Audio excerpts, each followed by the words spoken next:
My name is Rebecca Moore. I'm 32 years old. And today, I'm standing at the back of a luxurious wedding venue in the Hudson Valley, about to bring the entire Mitchell family legacy to its knees. They don't recognize me. 10 years will do that, especially when you've changed your name, rebuilt your life, and buried your past so deep, it's practically an archaeological site. But I know every single face here. My father, my mother, my sister Amanda. Amanda, glowing in her lace wedding gown, laughing like she's starring in a perfume commercial. She looks radiant, the perfect daughter, the golden girl, the one they chose. They don't know I'm here. Yet, in my purse is a small black USB drive. It looks harmless, but inside is the kind of evidence that destroys careers, tears down reputations, and triggers FBI investigations, especially when your father is a nationally renowned cardiac surgeon, and you've just discovered he's been billing Medicare for surgeries people didn't need. But I'm getting ahead of myself. Right now, I'm watching the photographer pose Amanda and our father in front of the floral arch. He kisses her forehead, eyes sparkling with affection. It's a beautiful moment, so wholesome, so fake. The wedding planner's voice crackles over the mic. Ladies and gentlemen, please take your seats. We're about to begin the reception speeches. Perfect timing. I reach into my blazer pocket and close my fingers around the photo. An old one, half torn. Amanda and me kids, maybe 8 and 11, wrapped in beach towels after swimming in Long Island. My half is gone. I ripped it years ago, during one of those nights when anger feels like the only thing holding your bones together. I slide the photo back inside. My hands don't shake. You know, if you've ever been disowned by your own blood, if you've ever stood outside your childhood home knowing no one inside would open the door for you, then you already understand. This isn't about revenge. It's about finally being seen. So, if you're watching this and you've ever been cast out by the people who were supposed to protect you, leave a comment. Let me know where you're from. And hit that like button if you believe that sometimes. Truth deserves a microphone. Now let me tell you where this all began. I was born Rebecca Mitchell, Fairfield, Connecticut, 6-bedroom colonial, heated pool, tennis court, picture perfect. My father, Dr. James Mitchell, was the head of cardiology at Greenwich Memorial. My mother, Elizabeth, was a socialite whose real religion was the country club. And my little sister Amanda, she was my world. I used to braid her hair every morning before school. We made pinky promises under blanket forts. She called me Becca. I called her Mandy. We swore we'd be in each other's weddings someday. We were kids. We didn't know yet that the world we lived in was a curated illusion. By the time I was 14, that illusion cracked. I overheard my father on the phone with a nurse using a voice I'd never heard before. Flirty, intimate, too familiar. When I confronted him, he didn't deny it. He slapped me. Not metaphorically, not verbally. An open palm across my face so hard I bit my tongue. "You will never speak of this again," he hissed. "This is adult business." That night, I watched my mother pour Grey Goose into a plastic water bottle. Her lips slurred as she told me I needed to learn boundaries. Amanda, she refused to look at me. It wasn't the betrayal that hurt. It was the silence. As teenagers, Amanda and I became opposite poles of survival. I dyed my hair black, skipped curfew, got detention. Amanda became the school president. Church volunteer, scholarship. "Darling," I screamed. She smiled. I fought. She obeyed. "Why do you always have to make things difficult?" she'd whisper after another one of Dad's outbursts. "Because it's all fake, Mandy," I'd whisper back. But fake was easier, especially when being real meant being invisible. By 18, I was a ghost in my own home. The final straw came at my coming-of-age party, a country club dinner with 30 people I didn't even like. I caught my father kissing our 25-year-old event coordinator in his office, his hand on her waist, her laughter in his ear. Something in me snapped. I walked back into that chandelier-lit room and clinked my champagne glass. To my father, I said, voice calm, who's not just a world-class surgeon, but also a world-class liar. Cheers to you and Jessica, the lovely woman you've been sleeping with since at least last month. Silence. You could have heard a pin drop on the marble floor. My father laughed, claimed I was drunk, said Jessica was just a family friend. He shut the party down in minutes. Back home, he exploded. "You ungrateful little brat!" he roared, pacing the kitchen. "You mean the brat who caught you cheating?" I snapped.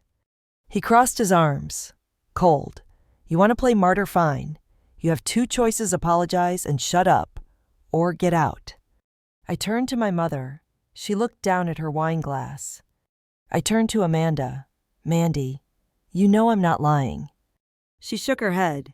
"You're being dramatic, as usual." That was the moment I stopped existing in their world.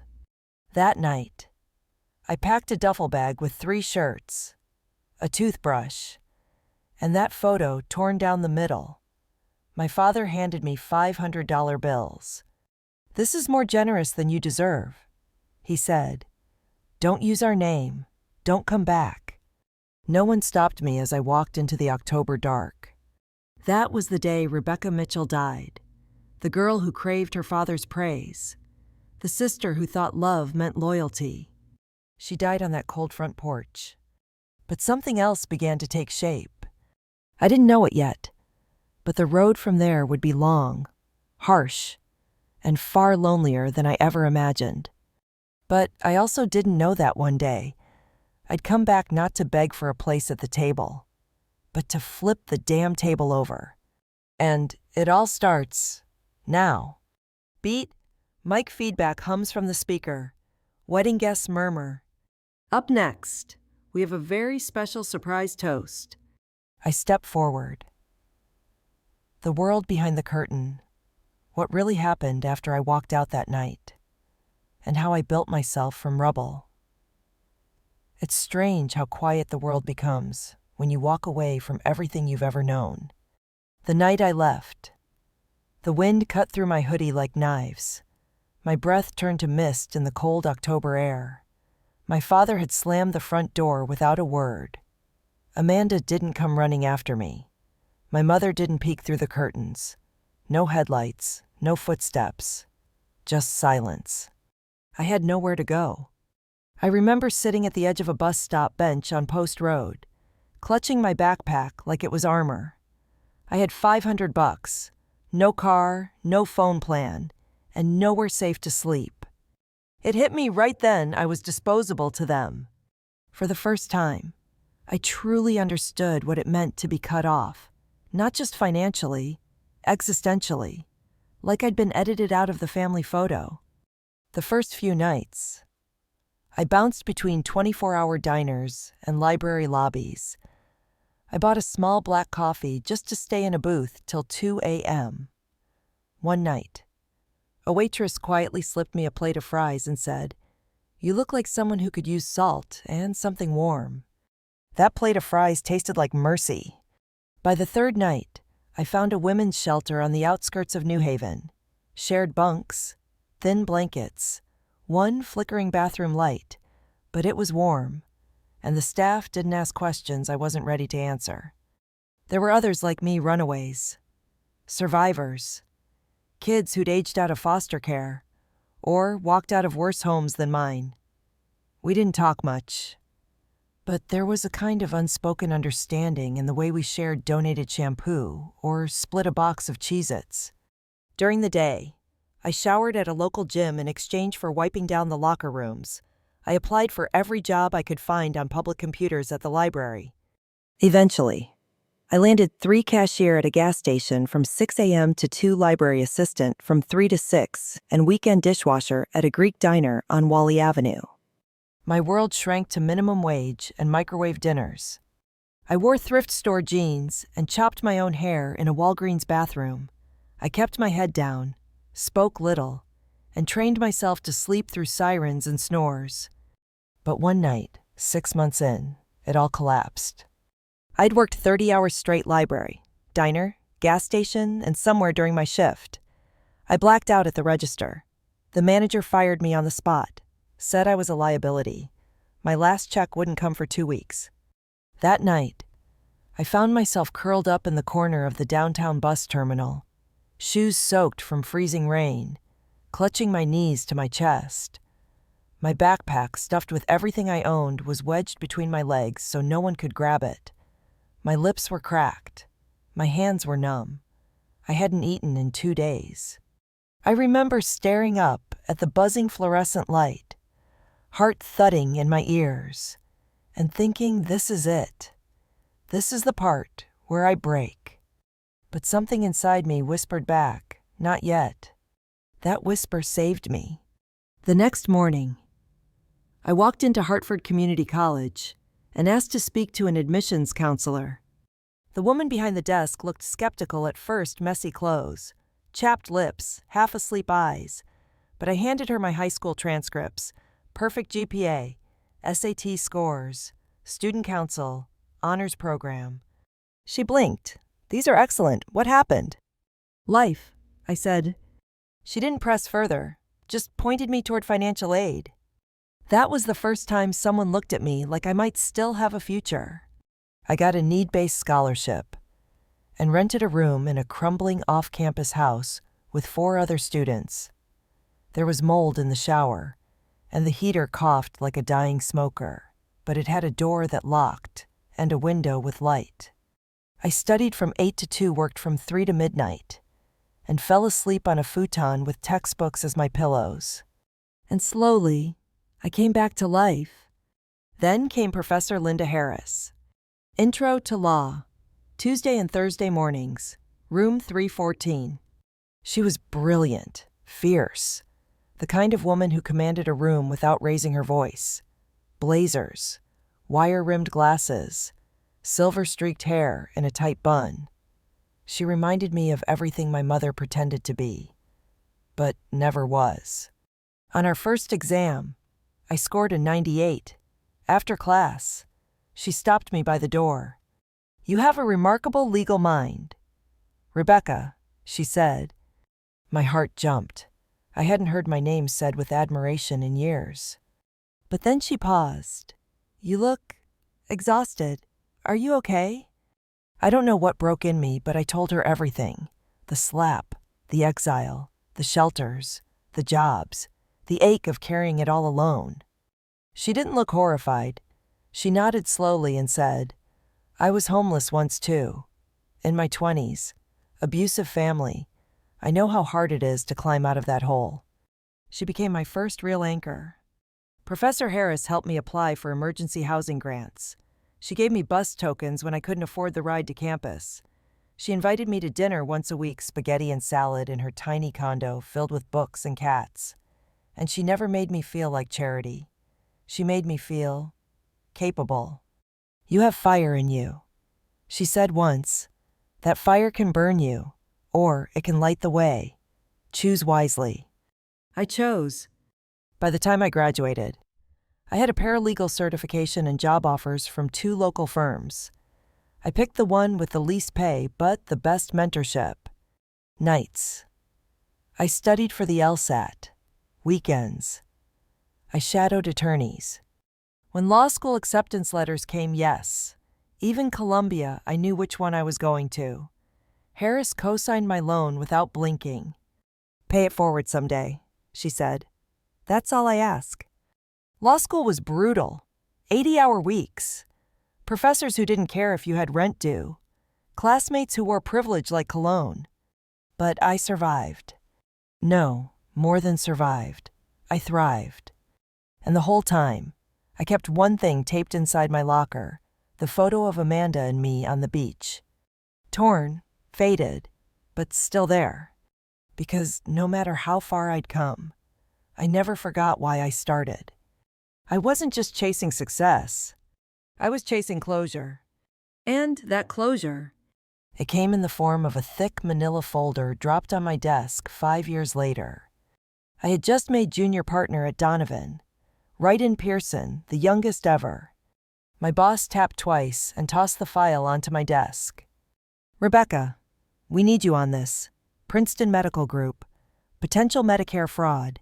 Double billing. Sketchy surgeries. Right up your alley." I opened the folder. And there he was. Dr. James Mitchell, Chief of Cardiology. My father. I stared at the name in the case file for a solid minute. Dr. James Mitchell. Same as ever clean-cut headshot. Pristine credentials. An alphabet of titles behind his name. Except this time. I wasn't looking at my father through a family photo or a foggy memory. I was looking at him through the lens of a federal investigation. My pulse slammed in my ears. I could hear Professor Harris's voice in my head. "Choose what the fire is for." I swallowed hard, slid the folder closed, and walked straight into my boss's office. "I can't take this case," I said. He raised a brow. "Why not? You're our strongest on healthcare litigation. This is a high-profile lead." "I have a personal conflict," I said. "The defendant. He's my father." There was a beat of silence. And then, to my surprise, he nodded. "Understood.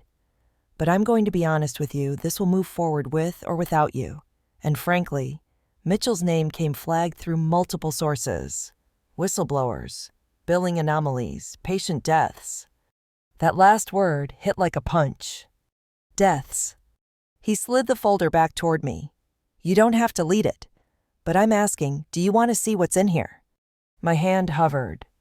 I wanted to say no. I wanted to walk away and pretend that justice was someone else's job. But I also remembered waking up shivering in a shelter hallway because I didn't have a blanket. I remembered my father's handprint on my cheek, his voice in my ear telling me to stay silent. I opened the folder. The deeper I went, the worse it got. Billing codes that didn't match procedure dates, devices implanted in patients without prior authorization, surgical notes copy-pasted across multiple charts, and beneath it all, a paper trail of referral kickbacks tied to shady medical device companies. One case stood out. A woman in her 40s, no known heart condition, admitted for routine testing, walked out with a pacemaker she didn't need, developed complications, died 6 months later from infection. The doctor on the record, Dr. James Mitchell. Over the next few weeks, I worked behind the scenes. I wasn't officially assigned, but I assisted quietly, pulled records, interviewed former patients, cross-checked charts with insurance payouts. It was like peeling an onion soaked in poison, layer after layer of deception, arrogance, and greed. Each file was a memory, a ghost. I remembered how, as a kid, I used to think my dad was a hero. He saved lives, wore a white coat, had a wing at the hospital named after him.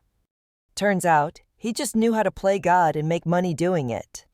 And then came the next gut punch. During one late-night file review, I opened a patient's intake form. My hand froze.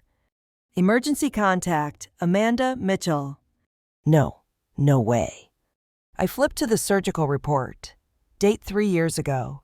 Procedure stent insertion following suspected blockage. Dr. James Mitchell. I pulled Amanda's old Instagram post from that week.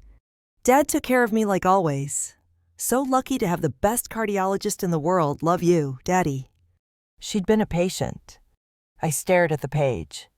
Was it real? Was it medically necessary? Or had he used his own daughter to stage a test case? To bill insurance for something that didn't need to happen? I cross-referenced everything.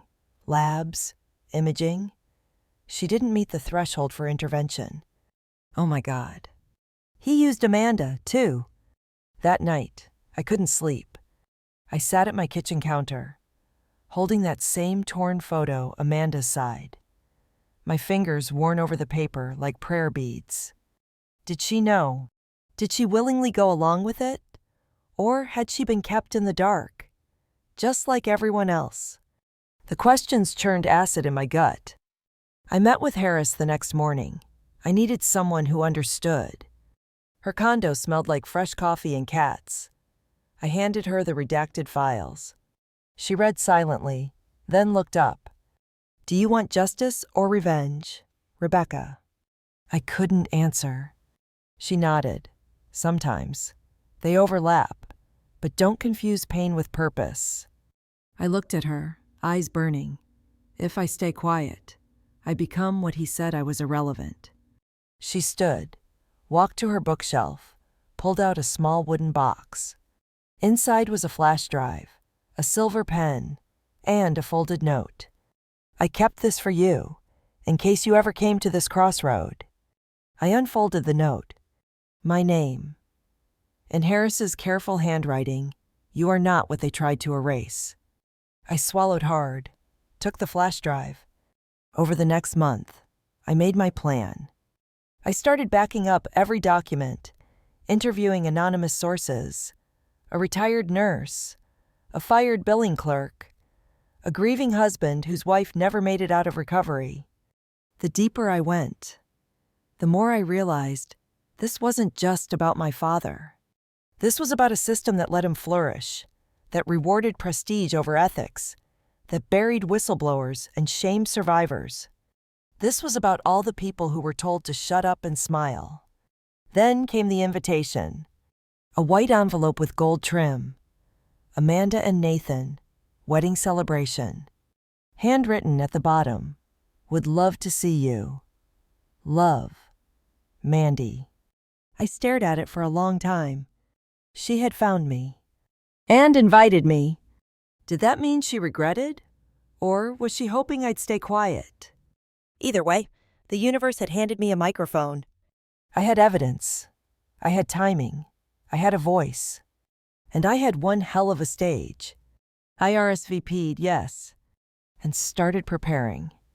A custom USB drive, black, sleek, engraved with a phoenix. A speech short, surgical, devastating.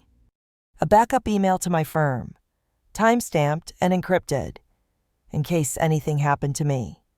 And one last piece, I printed the photo again, torn like the original. Amanda's side only. I folded it and slid it into my blazer pocket. That image would go with me one last time. The day of the wedding, I stood in the back of the hall, watching Amanda twirl to string quartet music. She looked so happy. Or maybe just relieved. Behind the smiles, I saw a girl who had learned to adapt to bend so hard she forgot her own spine. And suddenly, I didn't feel hate. I felt grief. For the sister I lost. For the girl I used to be. For the family that chose the perfect mask over the messy truth. But grief or not, I had a job to do. They raised their glasses. The MC stepped up. And now, a very special toast from someone you may not have expected. I walked forward. Every heel click on the marble echoed like a countdown. 30 feet. 20. 10. I reached the mic. Tapped it once. Looked my father dead in the eye. And smiled. When the truth is spoken out loud, will they finally hear it? Or will the silence come back louder than ever? I stood at the microphone, heart steady but pulse loud, like war drums thudding beneath my skin. The wedding hall had fallen silent. Crystal glasses hovered mid-air. Champagne fizzed against the quiet like static. Amanda blinked at me from her seat next to the groom, her smile frozen in porcelain surprise. My mother, at the next table, clutched her clutch like it was a defibrillator. And my father, he went still, eyes locked on mine, not panic, not guilt, just calculation. He knew. He knew. I smiled. Thank you all for letting me say a few words. I'm Rebecca Moore. Some of you may know me as Amanda's sister. That caused a ripple. Heads turned, a few gasps, one audible whisper, she was disowned. Amanda's lips parted slightly, like she wanted to say something, but she didn't. I continued. It's been a long time since I stood in a room like this. A room full of beautiful people wearing beautiful clothes, pretending everything is just perfect. A beat. I won't take up too much of your time. I know everyone's eager to get to the cake and dancing, but before that happens, I'd like to give a toast, not just to the bride and groom, but to truth. The tension thickened like honey. Uncomfortable glances, foot shuffles. I reached into my pocket, pulled out the photo, held it up. This is a picture of Amanda and me when we were kids, taken at Jones Beach. On a Sunday, Dad actually came with us. I tore this photo in half the night I was kicked out of my family's home with $500 and a warning to disappear. Eyes widened. A few guests looked at each other with "is this real" expressions. I looked directly at Amanda. Mandy, I don't know if you ever saw that night the way I did, but I want you to know I didn't leave you. I was removed, and I have spent every day since trying to rebuild from the ashes. Amanda's eyes welled. She didn't blink. And now, I said, voice calm, I've returned with something I didn't have back then: proof. I pulled out the USB drive, sleek, black, engraved with a phoenix, held it like a weapon. This drive contains evidence of systematic Medicare fraud, falsified medical records, and illegal surgeries tied to Dr. James Mitchell. I didn't say my father. Let them feel the distance. He billed insurance for procedures that were unnecessary. He implanted devices into patients who didn't need them. Some of them died. And yes, he used Amanda, too. A gasp from the crowd. Amanda shook her head. What are you? Your procedure 3 years ago. I said gently, you never needed that stent. The imaging didn't justify it. You were healthy. You were used. No, she whispered. Dad said. He lied. Her hand covered her mouth. Across the room, my father stood. Enough, he said, voice booming with authority. You're mentally unstable. Rebecca, you've always had a flair for drama. This isn't drama, I cut in, turning the mic slightly. This is accountability. I raised the USB.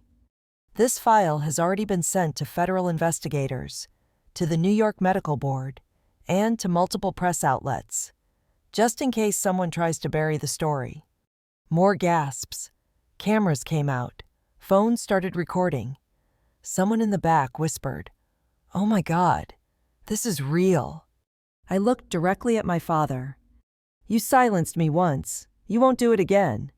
And with that, I placed the USB down on the head table, next to the cake knife, right beside the fondant-covered initials of Amanda and Nathan.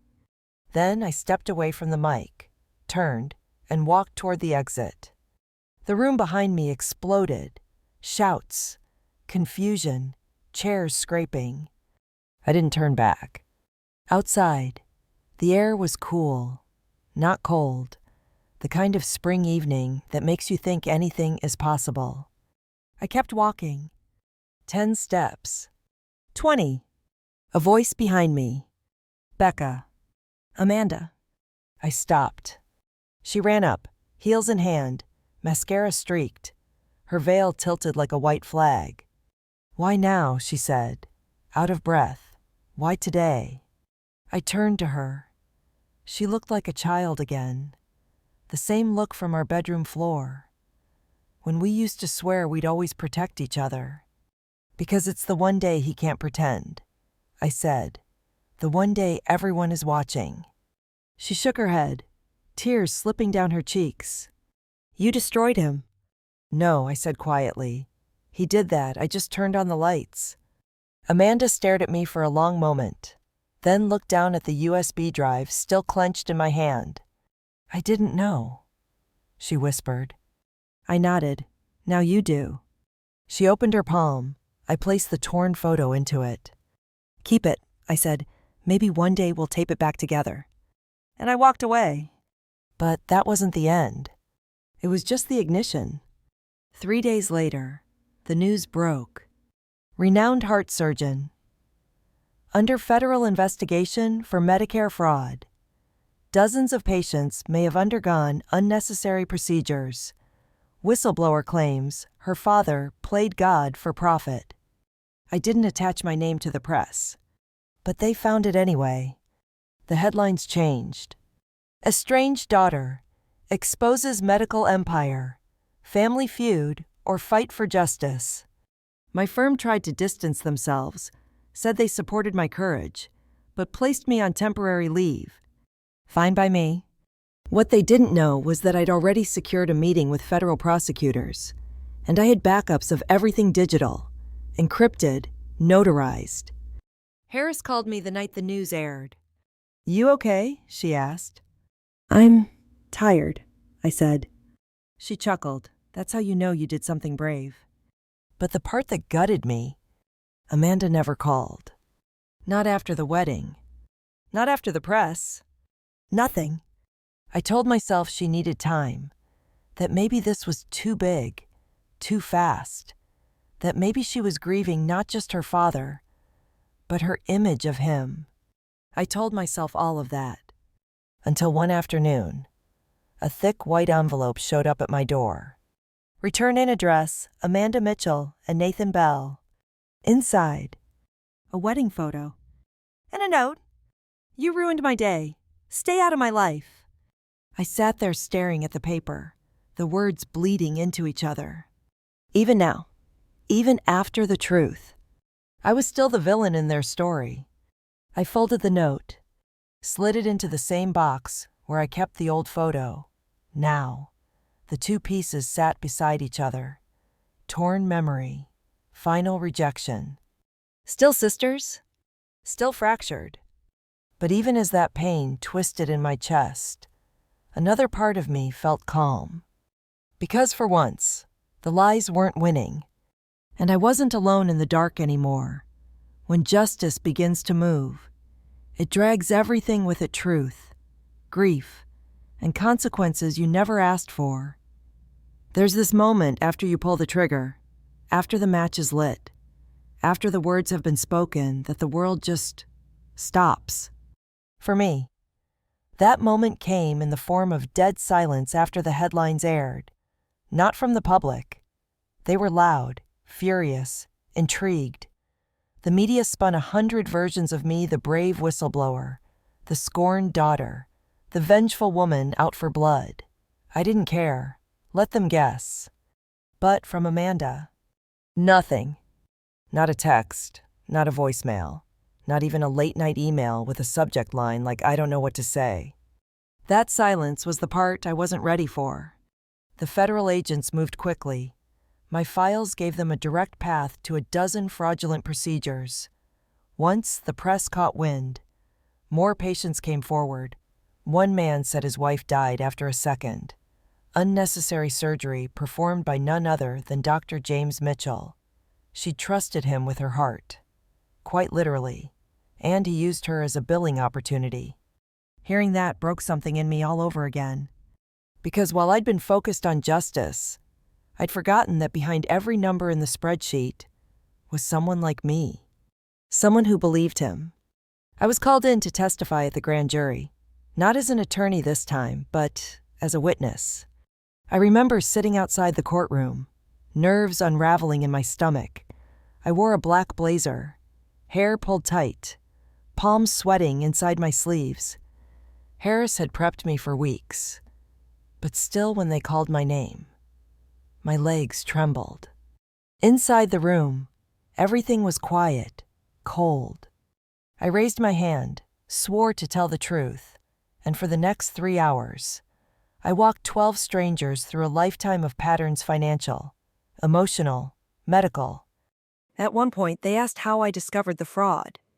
I paused, looked straight at the lead prosecutor and said, "Because I knew what it felt like to be cut open without consent." I could see the jurors flinch. Sometimes, metaphor lands harder than evidence. The indictment came 2 weeks later. 27 counts of medical fraud, 12 counts of conspiracy, 1 count of second-degree negligent homicide. My father was arrested in his home, still wearing his golf clothes. According to the report, he posted bail. Of course, smiled for the cameras like a man who still believed his last name was bulletproof. But his medical license was suspended. His practice froze. Princeton Medical Group released a statement calling his actions deeply troubling. Patients sued. The house of cards collapsed. And then came the part no one warns you about. The waiting.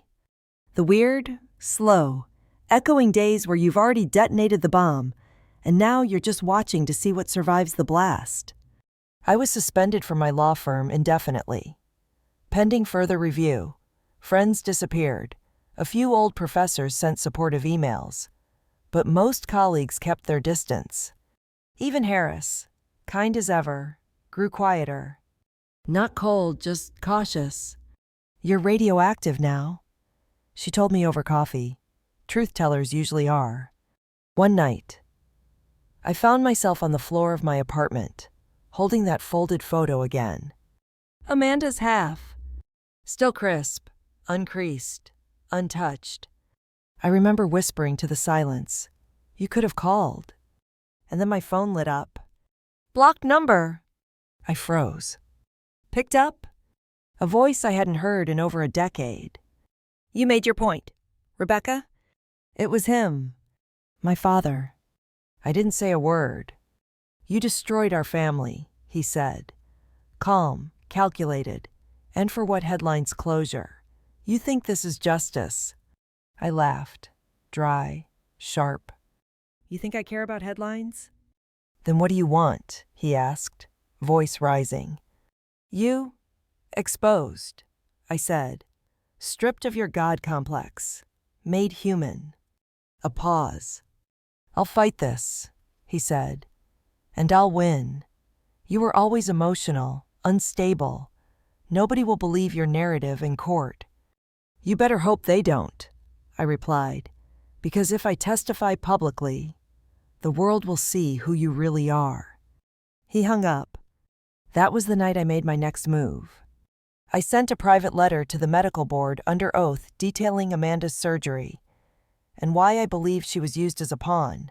I left her name out of the official filing, but I made sure the story was recorded. Not to punish her, to protect her. Because even if she hated me now, I couldn't shake the image of her as a little girl in pink sandals, hiding behind me during thunderstorms. You don't stop loving people just because they choose not to love you back. A week later, I got a call from an unknown number again. This time, it was Amanda. She didn't say hello, just breathed into the receiver for a second. Then he served me with a gag order. "What?" "For the surgery records.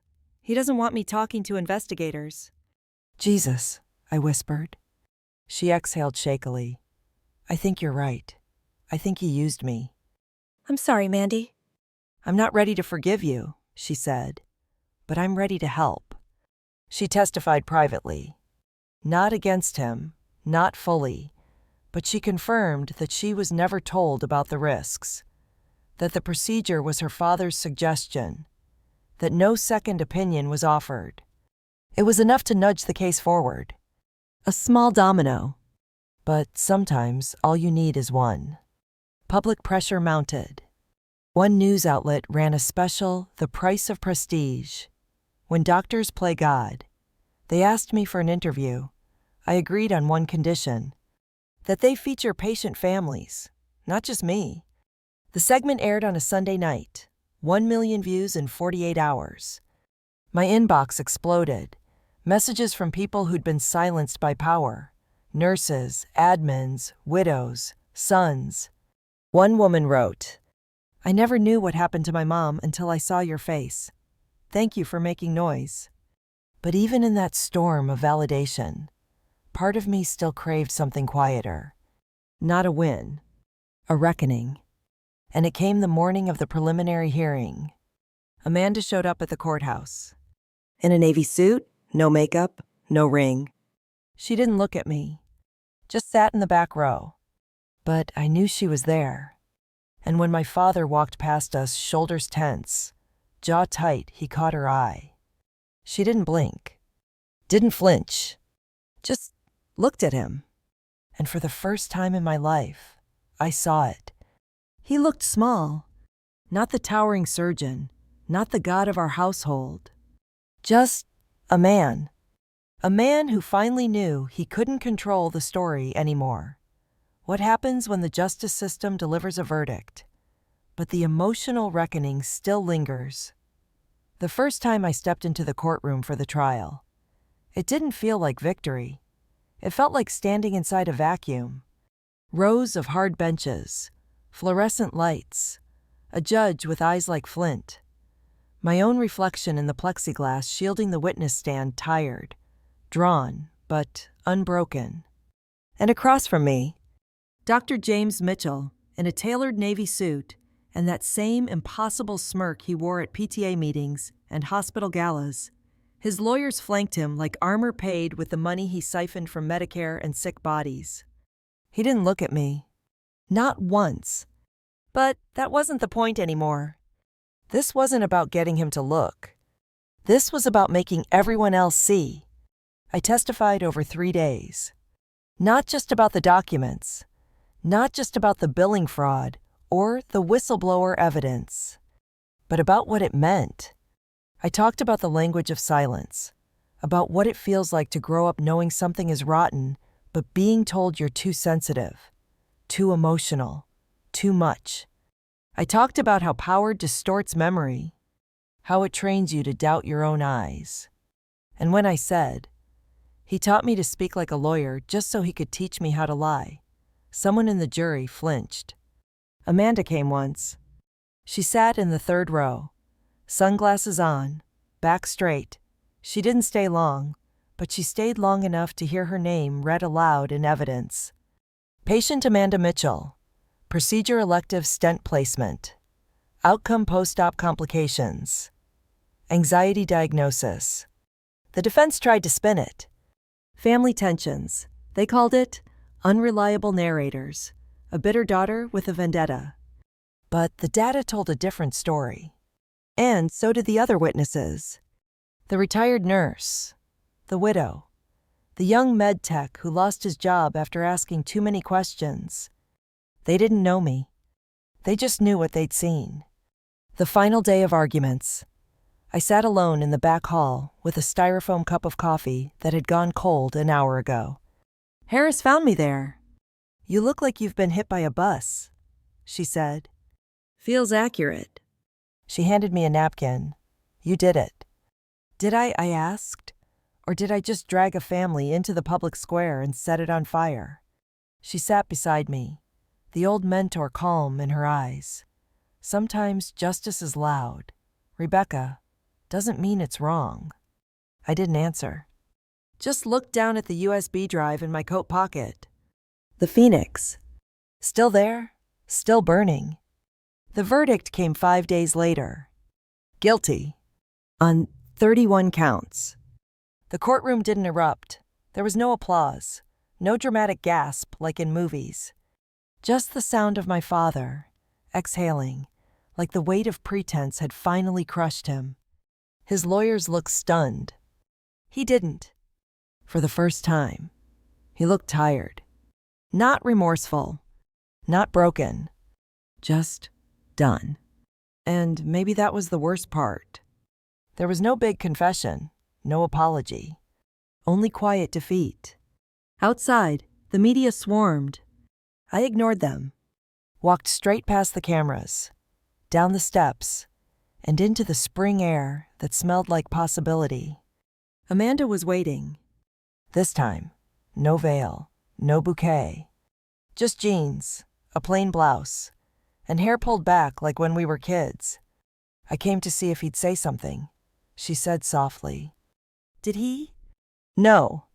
We stood there for a moment, not hugging, not crying. Just existing. Together. Finally. Weeks passed. Then months. Life didn't go back to normal. There was no normal to return to. But it moved forward. I didn't go back to my old firm. I started consulting instead, quiet work with legal aid groups and patient advocacy networks, pro bono, under my own name. People called me now, not because they wanted gossip, but because they trusted me to tell the truth. That mattered. One morning in October, a package showed up on my doorstep. No return address, just my name, written in Amanda's handwriting. Inside a sealed envelope, and a small frame. The photo. The original one, no longer torn. Repaired with clean, invisible archival tape. Amanda had written on the back in blue ink, "Some things can't be fixed, but maybe they don't need to stay broken." I sat down on the kitchen floor and cried like I hadn't since I was 18. Because that was the real verdict. That was healing. But just when I thought the story had ended, something unexpected arrived. A subpoena. Not for court. For congressional testimony. Someone in D.C. had picked up the story. A senator looking into medical fraud wanted me to speak on a public panel about whistleblower protections. My first instinct was to say no. Too exposed. Too public. Too soon. But then I remembered all the messages. All the quiet voices who'd said, "I thought I was crazy until I saw what you did." And I thought about the girl I used to be. The one with the torn photo in her backpack. And the bruises no one believed. She wouldn't have stayed quiet. She'd have walked straight into that chamber, held the mic, and told the truth. So I said yes. And as I packed my bag for D.C., I picked up the Phoenix USB one more time, wiped it clean, slipped it into a drawer. A reminder. Of who I had been, and who I refused to be again. Capitol Hill smells like old books and cold ambition. The walls are too white, the ceiling's too high. Every sound echoes heels on marble, rustle of folders, the tight cough of nerves. I arrived 45 minutes early. That's what survivors do, we over-prepare. I sat in a quiet room behind the hearing chamber, flipping through my notes, sipping room temperature water that tasted like pennies. But what I felt wasn't fear. It was clarity. This wasn't about vengeance anymore. It wasn't about him. It was about saying something out loud that too many people had been forced to whisper. The panel was called Trust and Power, Medical Ethics, and Whistleblower Reform. I was seated next to a retired nurse from Nebraska and a man who'd lost his wife after a misdiagnosis was covered up. We weren't politicians. We didn't use buzzwords. We told the truth like it scraped our throats to say it. When it was my turn to speak, I took a breath, the kind that fills your ribs all the way up. "My name is Rebecca Moore," I began. "I'm a former attorney. I'm also the daughter of a once-respected heart surgeon who's now serving time for Medicare fraud and gross medical negligence. But more than anything, I'm a witness." A pause. "I'm a witness to what happens when institutions protect themselves instead of the people they serve." And then, for the first time in public, I told everything. From the beginning. I told them about the surgeries, the fake diagnoses, the pressure to keep quiet, but I also told them about my mother who stayed silent, about my sister who was manipulated, about the man who taught me logic, then used it to gaslight me. I saw heads nod. One aide wiped her eyes. A congresswoman leaned forward. I said, "My father was not a villain in the story he told himself. He believed he was saving lives. He believed the ends justified the means.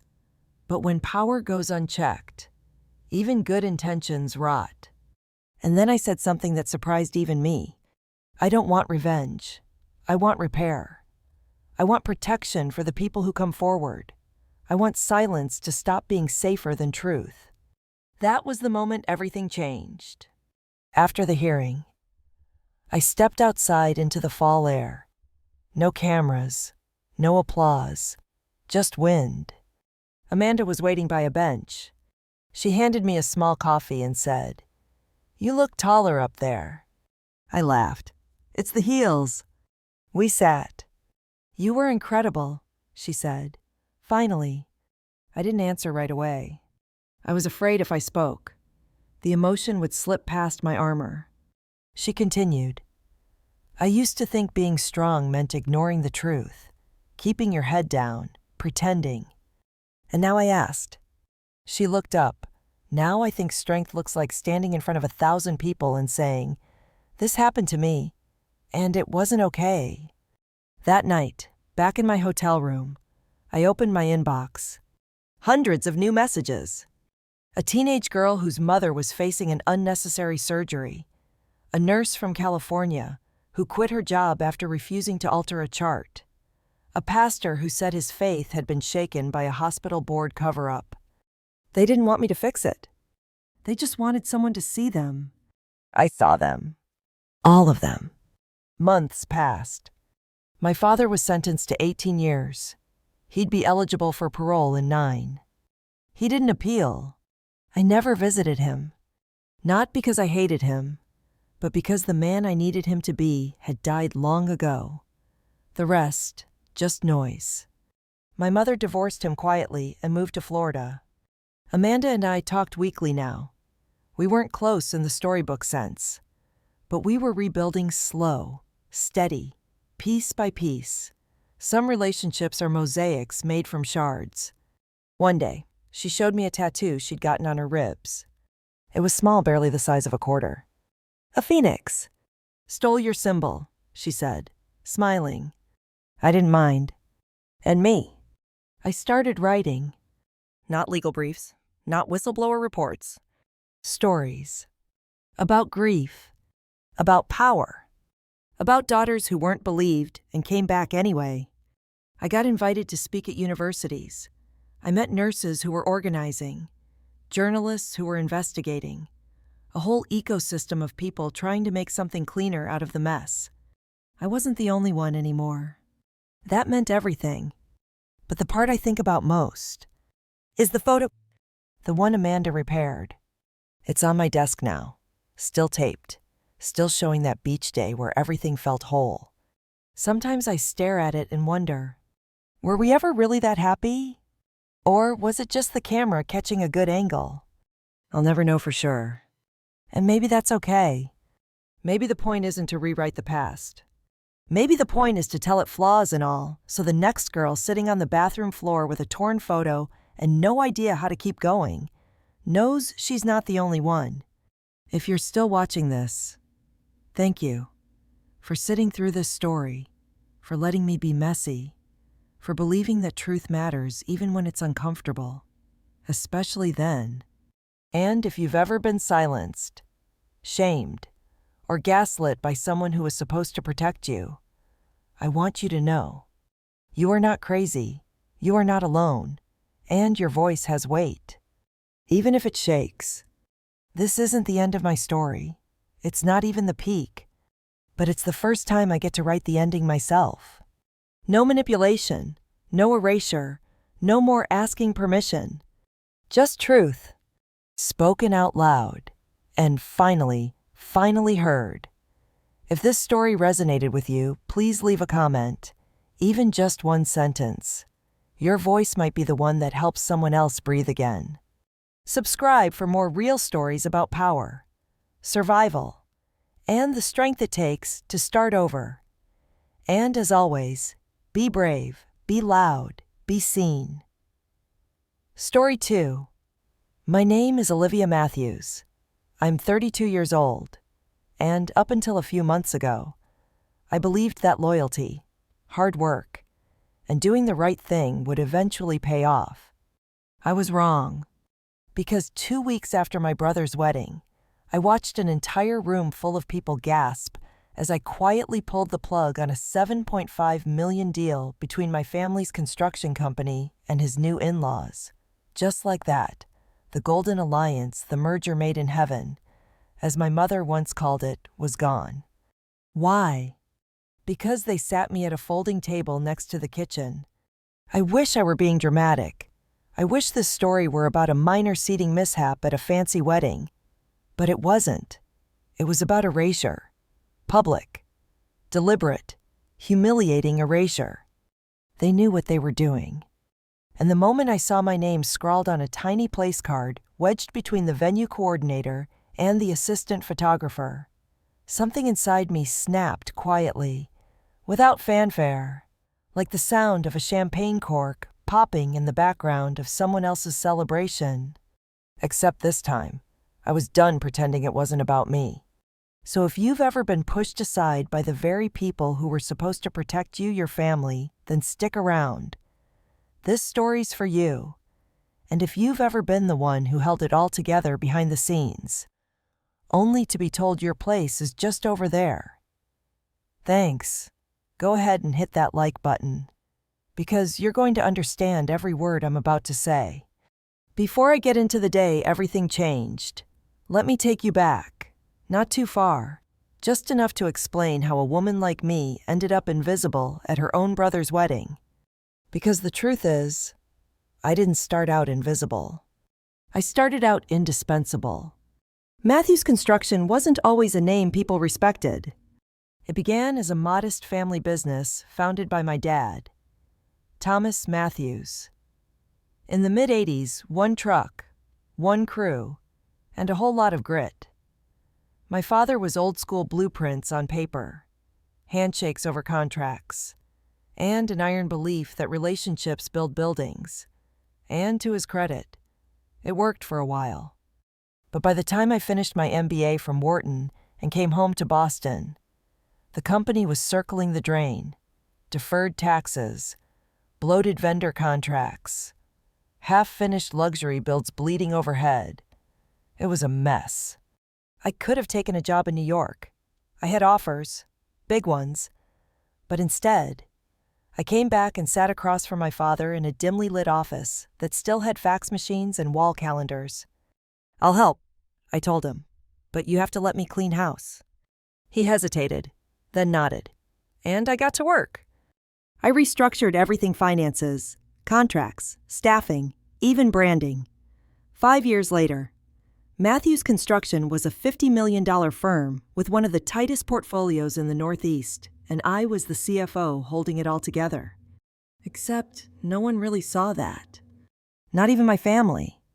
"Your brother brings in the business," my father would say anytime I voiced concern over credit, or lack thereof. "People like Jason, that's just as important as what you do behind the scenes." Behind the scenes. That phrase clung to me like mildew. It didn't matter that I negotiated every deal, that I worked 60-hour weeks, that I'd literally kept the company from being absorbed during COVID. Jason shook hands and grinned at charity auctions, and somehow, that made him irreplaceable.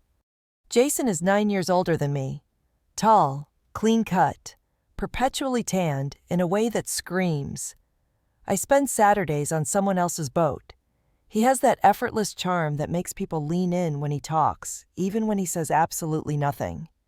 He's also Vice President of Client Relations, a title he wears like a medal, though he's never sat through a full budget review or written a proposal from scratch.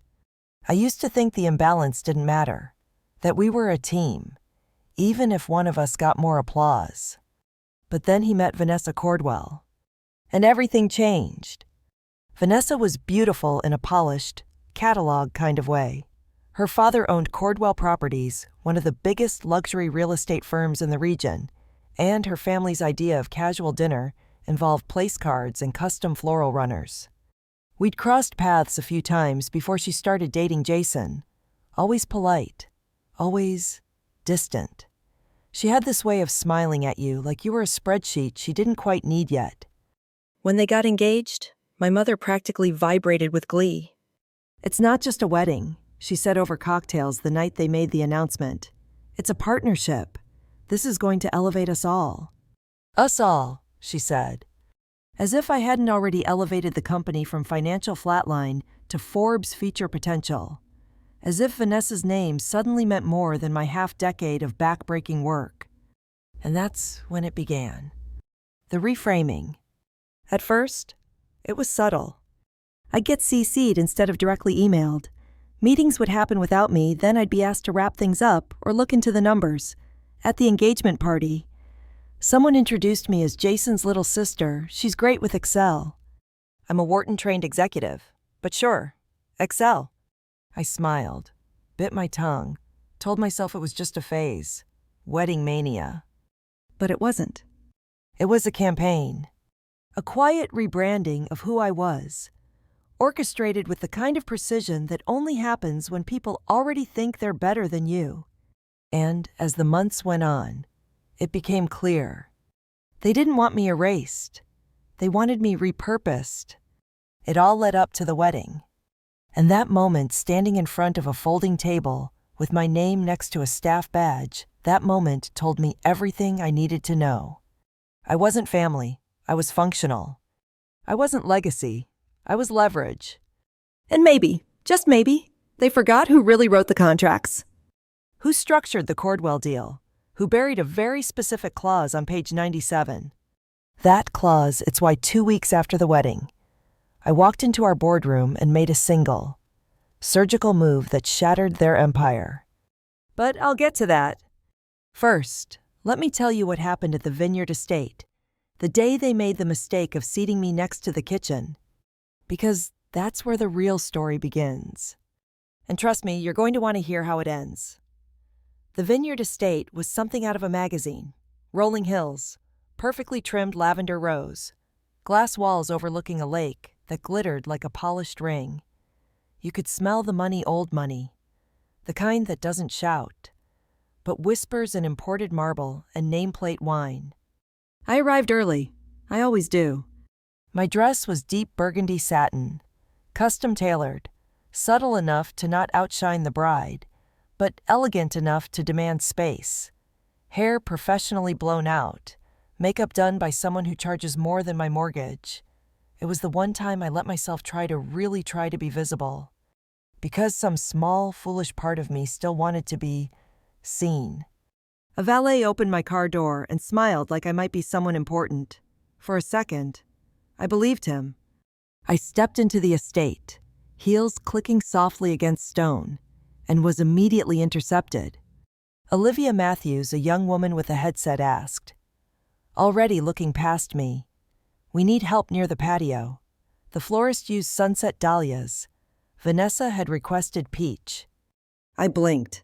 I'm not part of the vendor team. I'm the groom's sister. Oh, she hesitated. Vanessa said you were great with logistics. She said you'd understand. No apology, just a clipboard, a wave, and a disappearing silhouette. So I adjusted centerpieces. I coordinated the seating map for last-minute guest changes. I even coached a groomsman through a panic attack in the wine cellar.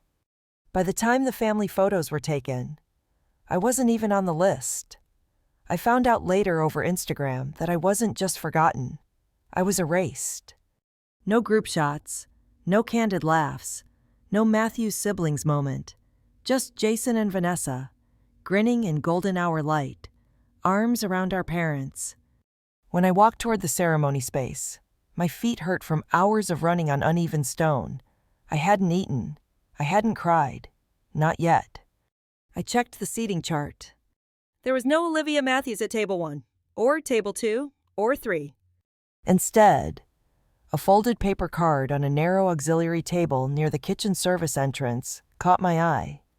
Olivia M., in fine print, no title, no last name. I stared at it for a full 10 seconds, waiting for anyone to laugh and say it was a mistake, but no one came. At that moment, a waiter placed a half-empty water glass beside the name card and said, cheerfully, "You've got the best seat in the house close to the tiramisu." I nodded, like a well-trained dog, like the girl who understands logistics. The ceremony began, and I wasn't in the front row. I watched from the side, standing because sitting at that folding table felt like conceding something I wasn't ready to give up. Vanessa floated down the aisle in a custom Vera Wang gown, her father beaming beside her. My mother dabbed at her eyes. My father looked distant. Jason looked smug. They exchanged vows under a floral arch built by a subcontractor I personally vetted and hired last fall. I remember the exact contract. Line 14, non-rainback clause. I negotiated that. Like I negotiated everything that actually held this company and this wedding together. But here, in this perfectly curated fairy tale. I wasn't the architect. I was the backstage crew. Later, during dinner, Caroline Cordwell approached me. She was wearing pearls thick enough to choke a horse and a smile that said she hadn't had to work for anything in decades. "Vanessa thought you'd be most comfortable here," she said, glancing at my seat by the kitchen. "So you can float in and out, with your role and all." "My role?" I asked, already knowing the answer. "You know, the fixer. Every family needs one." She took a sip of white wine, winked, and vanished into the crowd. That was the moment I stopped being angry. Because anger assumes you still care. Instead, I felt something colder. Clarity. I excused myself and walked out into the vineyard rows, away from the music and laughter and toasts. The late October wind pulled at my hair. But I didn't care. I took out my phone and opened the folder I had quietly built over months. Contract scans, meeting transcripts, emails, screenshots. I scrolled to page 97 of the Cordwell-Matthews Development Agreement. There it was, Clause 27B, termination with cause and instances of executive defamation or public diminishment of partner reputation. Most people would never even notice it, buried in legalese, padded with disclaimers. But I'd written that clause, carefully, intentionally, because even back then, some instinct in me knew they'd try to make me small. I sat in the dark, vineyard shadows curling at my feet, and opened a fresh draft email. To Carla Franklin, Escur Subject Initiate Termination Procedure, Cordwell Development Contract. I didn't send it. Not yet. Because I knew something they didn't. I don't react in public. I rebuild in private. They'd get the email when it was too late to stop me. As I stood, dusted off my dress, and headed back toward the party, someone stepped into my path. It was Paul, the wedding videographer. Technically, he was married to my cousin, but we'd always gotten along. He held up a GoPro. We caught a few interesting comments during the rehearsal dinner. Just thought you might want to review the raw audio before we finalize the edit. He winked. No questions asked, no lectures, just alliance. Sometimes, the quiet ones are the only ones who notice when the strong are being erased. "Thanks," I said, and I meant it. Back inside, Vanessa raised her glass and toasted to partnerships that elevate all of us. The crowd clapped. Jason kissed her cheek. My mother beamed. And I smiled too, because I knew something no one else did. The seat by the kitchen. That was the last chair they'd ever assign me.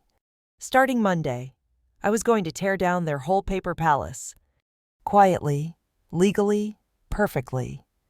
The Monday after the wedding, the office smelled like burnt coffee and fresh lies. Jason breezed in late, still glowing from honeymoon sun. His designer shirt unbuttoned just enough to look relaxed executive. He made a show of spinning his wedding ring like a roulette wheel as he poured himself a fresh cup. "Morning, Olivia," he called out. "Cheerful as ever. Vanessa says hi." I nodded. Didn't bother with small talk. My desk was already covered in printouts, contracts, supplier histories, sub-developer projections. While he tan-lined his way through life, I'd been preparing for war. He strolled into the conference room, humming, then stopped short when he saw Carla Franklin sitting at the table, briefcase open. Black-rimmed glasses perched like she'd just dissected a Wall Street merger. "Who's this?" Jason asked, smiling at her the way he smiled at interns and waitresses. Carla didn't even look up. "Legal counsel, here for the quarterly clause review." Jason looked at me. "Since when do we do quarterly reviews?" I smiled sweetly. "Since our biggest contract is with your in-laws." His grin faltered. "Just a second. But that's the thing about men like Jason. They're not built to notice fault lines until the whole ground collapses." The first few days were all about paper. Carla and I combed through every line of the Cordwell partnership. While most of it was industry standard, the discretionary termination clause, Clause 27B was our ace, and the language was airtight. Proven diminishment of executive authority, public or professional, including social events that reflect direct reputational harm.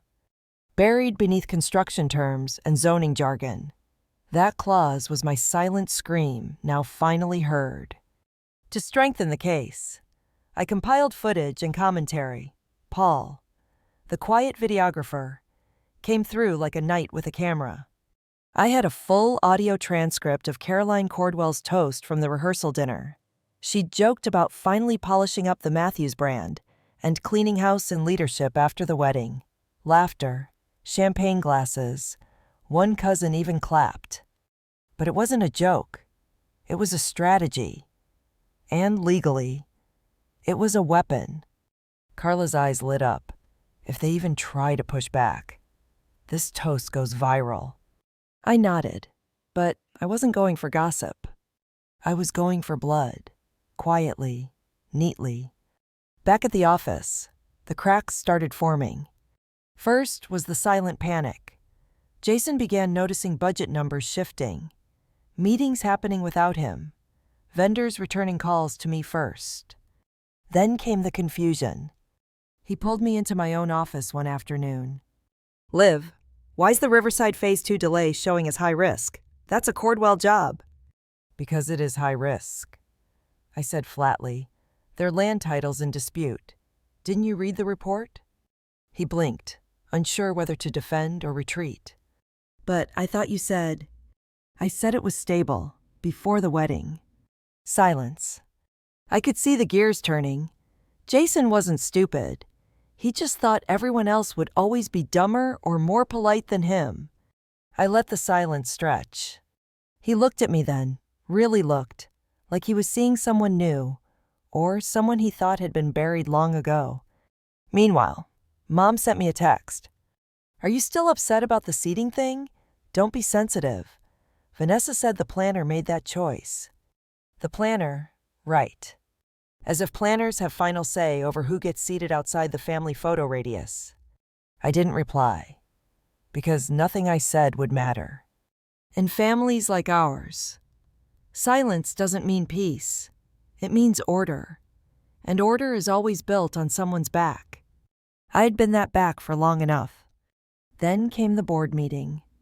Dad sat at the head, hands shaking slightly as he flipped through his notes. Jason leaned back, tossing around jargon like market synergy and brand uplift. I watched his performance. It had no soul, just sound. And when he casually mentioned launching a new joint venture with Cordwell Properties without prior legal consultation, I struck. Actually, I said, sliding a file across the table, that contract has been scheduled for full review and possible withdrawal, due to breach of dignity and misrepresentation. Silence. Then what? Even Dad looked stunned. Jason grabbed the file, scanned page after page, then turned to me, voice rising. "You can't do this. This is family. This is marriage alignment. You're being ridiculous." I leaned forward. "I'm being strategic." After the meeting, he cornered me in the hallway. "You're going to ruin everything," he hissed. "Vanessa's father will bury us in litigation." Then he should have read page 97. He stared at me, stunned. All those years, he thought I was just the numbers girl. He never realized I wrote the rules. The next 48 hours were chaos. Vanessa called, Caroline emailed. Even their family lawyer sent a vaguely threatening message citing bad faith conduct. Carla shot back with timestamps, videos, contract highlights, and a detailed exit protocol. We had the high ground and all the paperwork. And here's where it got even better. Because while the Cordwells scrambled to hold the deal together, I had already opened preliminary talks with Rockridge Development, their direct competitor. Rockridge had watched the Matthews-Cordwell merger with quiet envy. Now, I was offering them a clean slate and my services as strategic CFO to manage the transition. They weren't just interested, they were hungry. And unlike the Cordwells, they didn't see me as Jason's sister.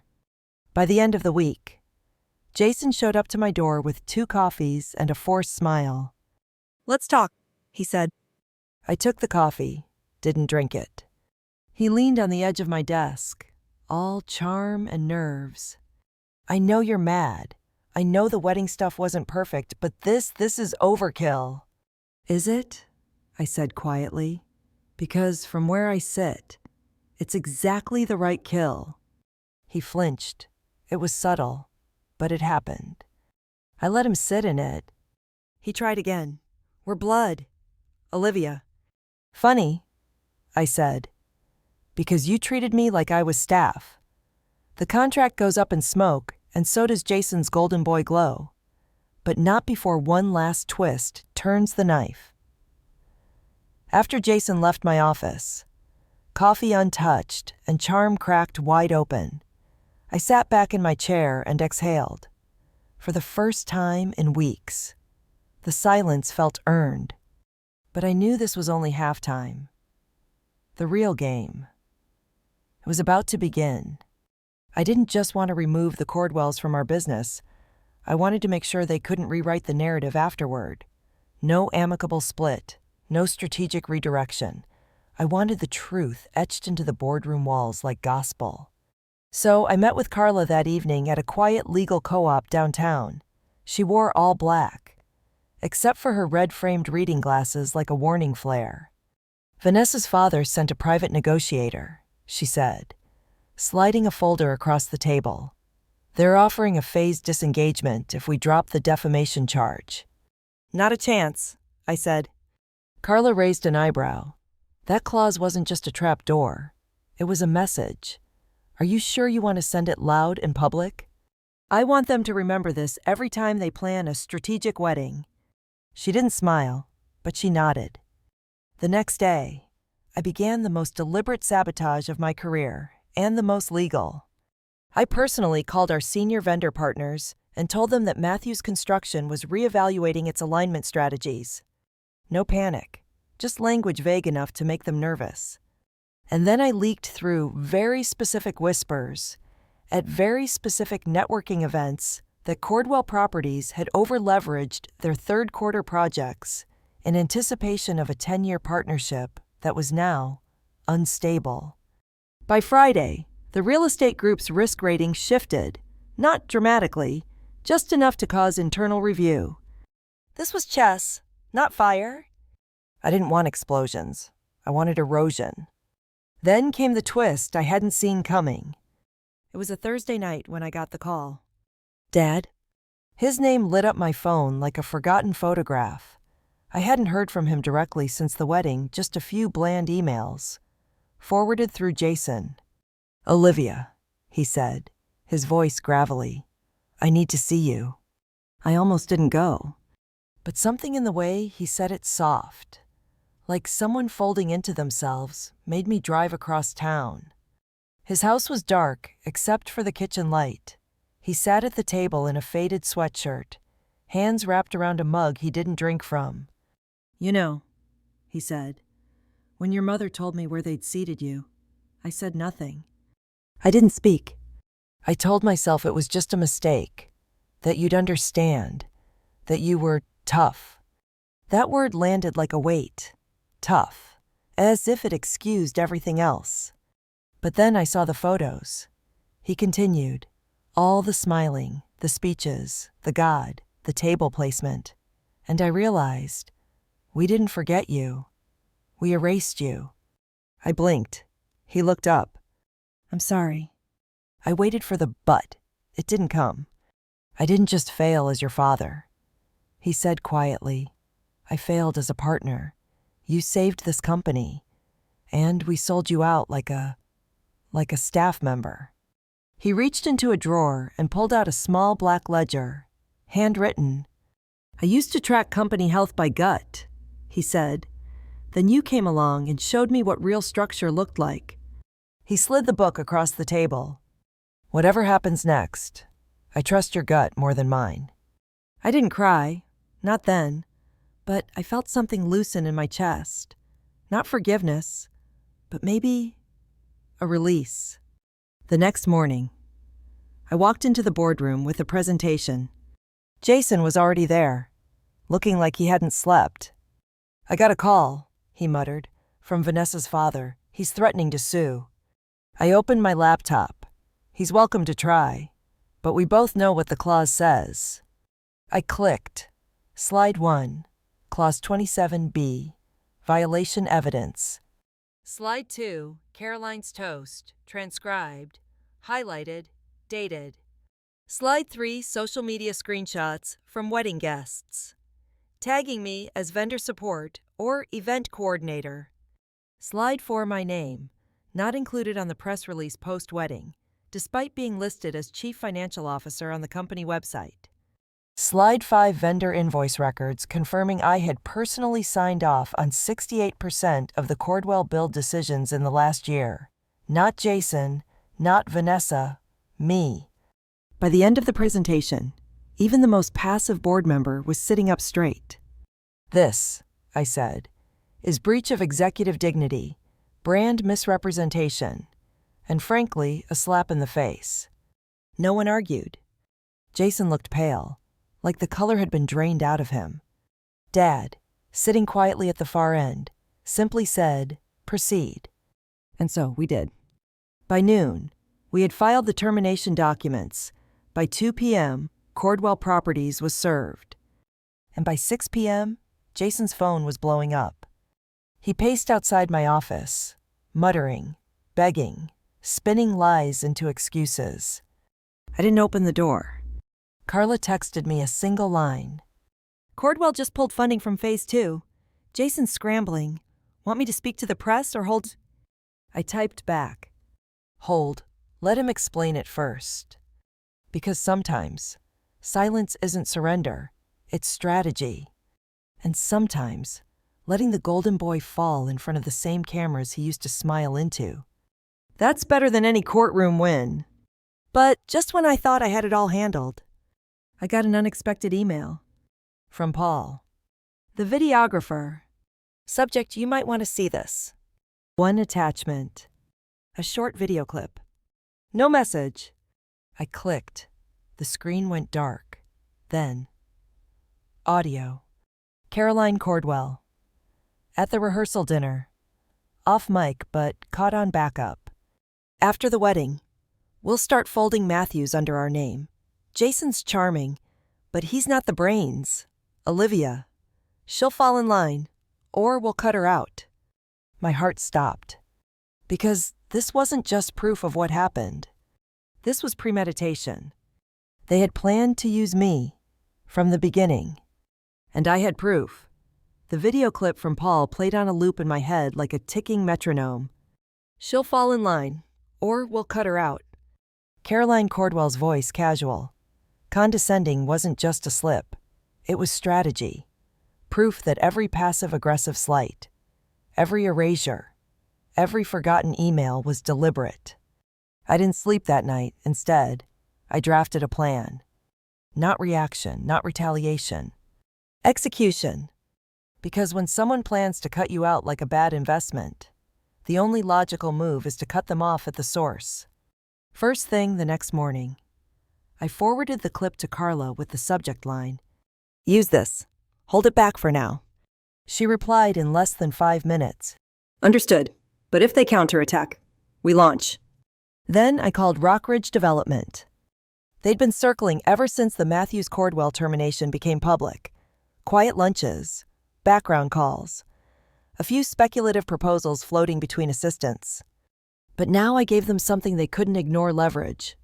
I'm offering exclusive access to the North Harbor project, our blueprints, team structure, and a 3-year pipeline on the condition that Matthews remains an autonomous partner, and I retain CFO oversight.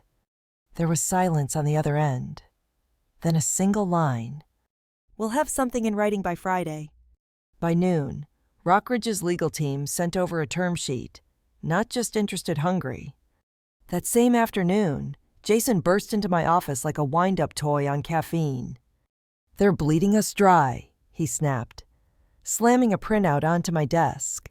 "The Cordwells are calling in every soft promise they ever made, pulling out of ad campaigns, threatening lawsuits. We're hemorrhaging reputation. I glanced at the printout and email thread between Cordwell's PR firm and one of our longtime commercial clients. The tone was smug, smirking. "They called me dead weight," Jason muttered, eyes wide. "Me." I didn't flinch, didn't smile, didn't say, "Welcome to my world." Instead, I stood up, walked around the desk, stared him down. "They were never interested in you. Jason," I said, "you were just the delivery system." "For what?" "For me." It took him a second, then another. And then he got it. "Jesus," he breathed. "They were using me to get to you." I nodded. They assumed I'd quietly manage everything while you kept shaking hands and smiling into cameras. But when I didn't play their game, they flipped the table. Jason sank into the chair across from mine, deflated. All the posturing, the smug confidence, it was gone, replaced by a man who suddenly realized he'd been a pawn in someone else's story. And for the first time in years, I saw something honest in his face. Not apology. Exactly. But maybe awareness. "What do we do now?" he asked. I let the question hang in the air. Then I said, "We remind them what happens when they underestimate the person holding the ledgers." By Friday, things moved fast. Rockridge flew in their CEO for a closed-door session. Dad joined at my request. We laid out every failing of the Cordwell relationship, every ignored clause, every insult masked as oversight. Then I projected the clip, Caroline's voice, crisp and cruel, echoing through the room. "She'll fall in line, or we'll cut her out." When the audio ended, the room stayed silent, and then Rockridge's CEO turned to me and said, "Let's draft the full acquisition protocol, with Olivia as lead." Dad nodded, just once, a quiet seal of approval. The board ratified the Rockridge partnership by unanimous vote. Jason abstained, but he didn't argue. Carla drafted the press release. I approved every word. We didn't just announce the end of the Cordwell merger. We framed it as a proactive strategic pivot, clean, professional, empowering. Vanessa, predictably, posted a vague Instagram story about blessings in disguise and new beginnings. But the real blow was silent. Because behind the scenes, Rockridge started buying up Cordwell's abandoned projects, one by one, at discounted rates. And every time we closed a deal, I sent the internal report to Jason with the subject line, "Just numbers. Thought you'd want to see." But I wasn't finished. Not yet. Because for all the business victories, there was still the personal cut, the humiliation of that table by the kitchen, the deliberate erasure from my own family. So I planned one last move, one private strike.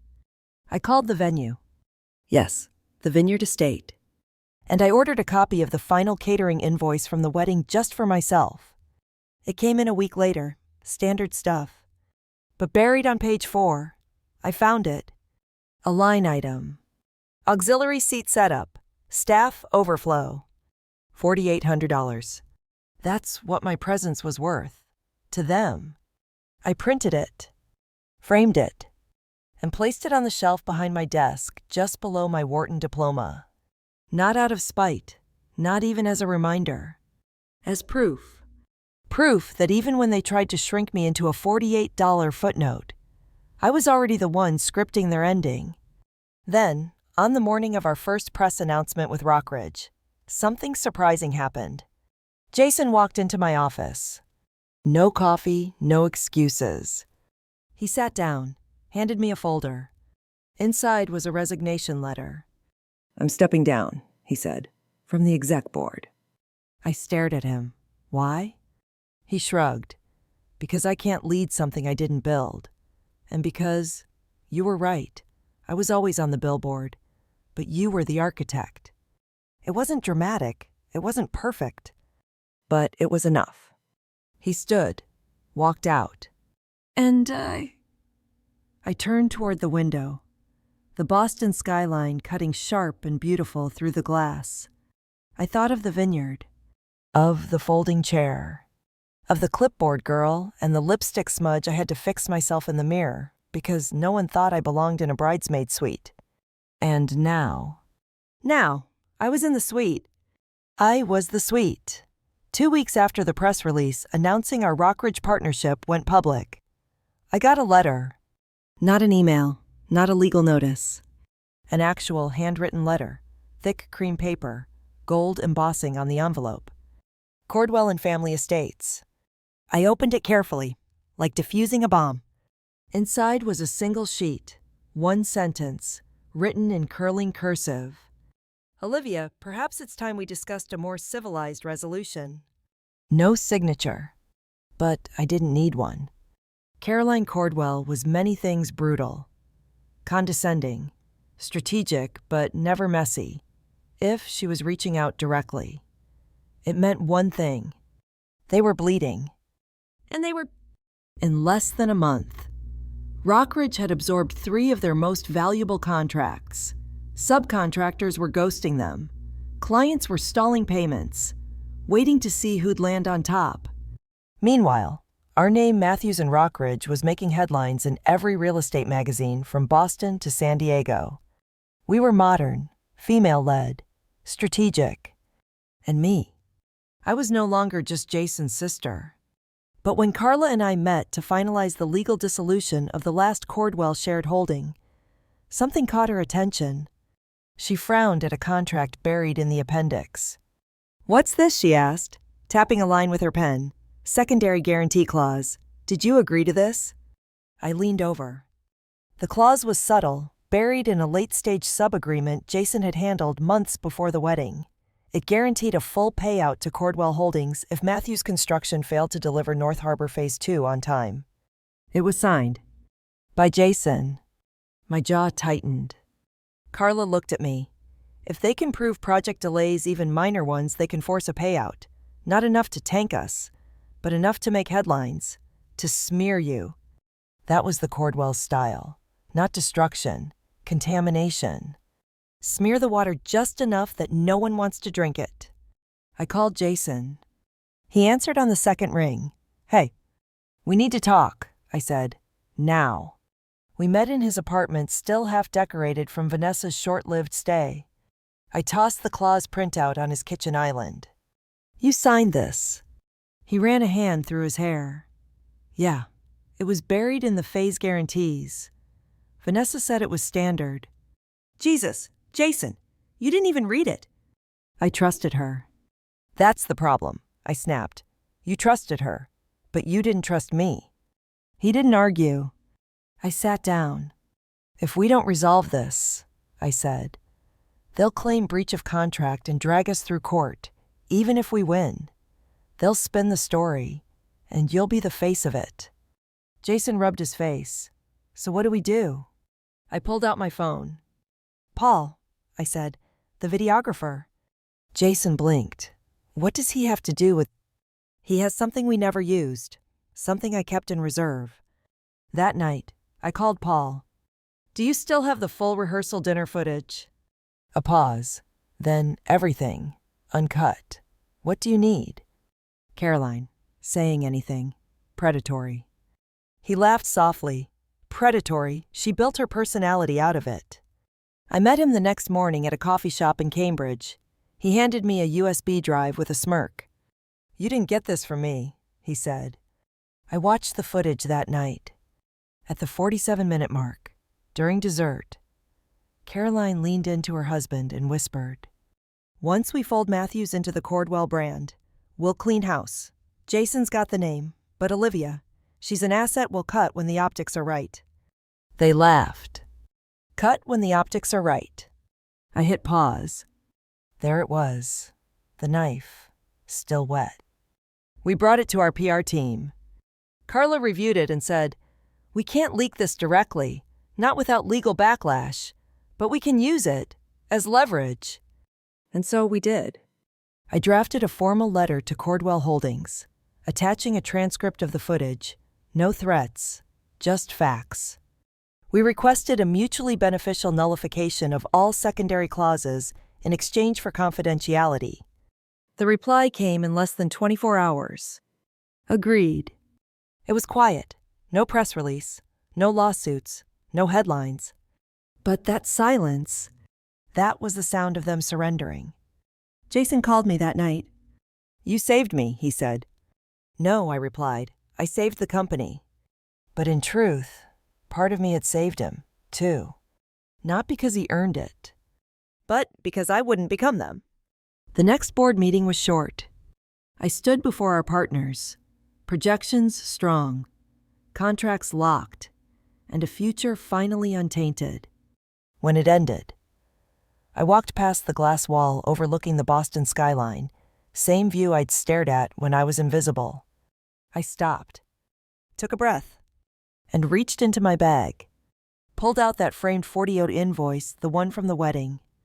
I'd brought it to every office since. I set it on the shelf, right beside our Rockridge launch plaque. Let them sit together, the erasure and the empire. Because now, I had turned one into the foundation for the other. But just when I thought it was over, I got a text. Unknown number. No message, just a photo. Vanessa, in a sleek gray blazer, sitting across from a well-known West Coast developer, smiling. Caption: "Reinvention is a hell of a drug." Then, 5 words that hit like a cold wind. "See you at the next pitch." The photo of Vanessa sitting across from that West Coast developer haunted me more than I cared to admit. Her hair was darker. Her style had shifted sharper. Minimalist, more executive than socialite. But the smile, that was the same one she wore when she toasted me out of my own family. What unnerved me wasn't that she'd resurfaced. It was that she'd evolved. Like a snake shedding its skin. She knew how to pivot, rebrand, and spin the narrative before the dust even settled. I underestimated that once. I wouldn't do it again. 3 weeks later, our team was invited to the Foundry West Conference in San Francisco. Biggest real estate and urban development expo of the year. Think TED Talk meets Shark Tank, but with zoning permits. Matthews Rockridge had earned a main stage slot. And guess who else was presenting? Cordwell Urban Revive, New Era, New Ethos, presented by Vanessa Cordwell. I'll admit, for a moment, I thought about withdrawing. Not because I was afraid, but because I'd already won, legally, financially, logistically. But then Carla said something I couldn't shake. Winning in silence is noble, but sometimes the right people need to hear why you won. She was right. So I flew out. The conference center buzzed with money, ambition, and perfectly designed lanyards. Our slot was right after Vanessa's, which meant I got a front row seat to her reinvention tour. She walked on stage in that same gray blazer, slick, composed, magnetic. She opened with a line that nearly made me laugh out loud. Sometimes, disruption is painful but necessary. When you strip away legacy, you find clarity. Ah, so that was the spin. She was the phoenix, rising from ashes she herself had set. But I watched the audience closely, the way their applause dipped halfway through, the way her story leaned on buzzwords, but lacked spine. No data, no transparency, just branding. Then it was my turn. I stepped onto the same stage. Simple black suit, no frills. "Hi," I said. "I'm Olivia Matthews, CFO of Matthews Rockridge." And then I told them everything. Not the family drama, not the seating charts, but the real story. How legacy companies try to co-opt female-led firms to launder innovation without relinquishing control. How merger agreements often mask silencing tactics. How partnerships that look equal on paper become silent wars in execution. I didn't name names. I didn't have to. Because what I offered wasn't scandal. It was structure. I showed the numbers, the growth post-separation, the clarity of autonomy, the power of smart, quiet resilience. And when I ended, the room didn't just applaud. They stood. Not for drama, but for strategy. Later that night, in the rooftop lounge of the hotel, I saw her. Vanessa. She was leaning against the railing, drink in hand, hair tucked behind one ear like always. She didn't look surprised to see me. Impressive speech, she said, swirling her glass. Didn't think you'd go public. I didn't, I replied. I went honest. A beat. Must be nice, she said, voice tight, to be the hero in your version. I tilted my head. You had your version too. Vanessa, you made sure of that. She laughed, but it didn't reach her eyes. I underestimated you, she said quietly. No, I replied. You miscalculated the value of being underestimated.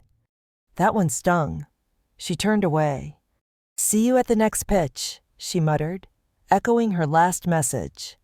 Only if you make it past pre-screening, I said. She didn't turn back. A month passed. And then something unexpected. I got a letter. Not from Vanessa. From her mother. Caroline Cordwell. Typed, not handwritten. Short. Congratulations. We raised her to marry well. You taught her how to lose well. I suppose that's balance. I folded it once. Didn't keep it. Didn't need to. Months later, in a quarterly team meeting, Jason brought in a framed gift. He placed it on the shelf under my Rockridge plaque. I looked. It was a folding chair, miniature, black iron, engraved with one line. Reserved, kitchen table view.